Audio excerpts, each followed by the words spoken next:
আসসালামু আলাইকুম। কুকিং হাউসে সবাইকে স্বাগতম জানাচ্ছি। আজকে রান্না করব চিচিঙ্গা ভাজি। খুবই সহজ এবং সিম্পল একটি ভাজি।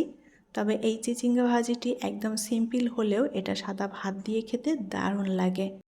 প্যানে পরিমাণ মতো তেল দিয়ে দেব। আর আজকের এই চিচিঙ্গাটা আমি খুবই অল্প তেলে ভেজে নেব। তেলের মধ্যে দিয়ে দেব একটা তেজপাতা। এখন এর মধ্যে আমি কুচি করা চিচিঙ্গা দিয়ে দেব। এখন অল্প আঁচে আমি চিচিঙ্গাটা বেশ ভালোভাবে নেড়ে চেড়ে ভেজে নেব। ঢাকনা দিয়ে ঢেকে দেব, এতে করে চিচিঙ্গাটা সুন্দর মতো সেদ্ধ হয়ে যাবে।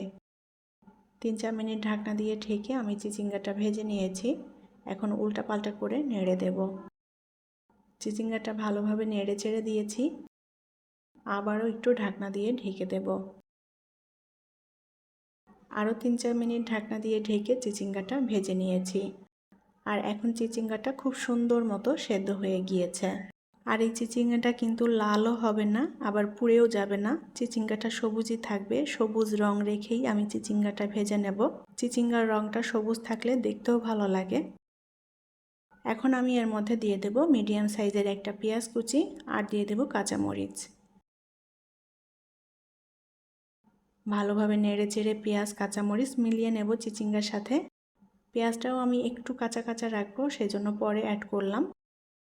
এখন লবণ দিয়ে দেব, লবণটা স্বাদ মতো দিয়ে দেব। আর দিয়ে দেব সামান্য পরিমাণে হলুদের গুঁড়া। হলুদের গুঁড়া এখানে না দিয়েও ভেজে নেওয়া যায়।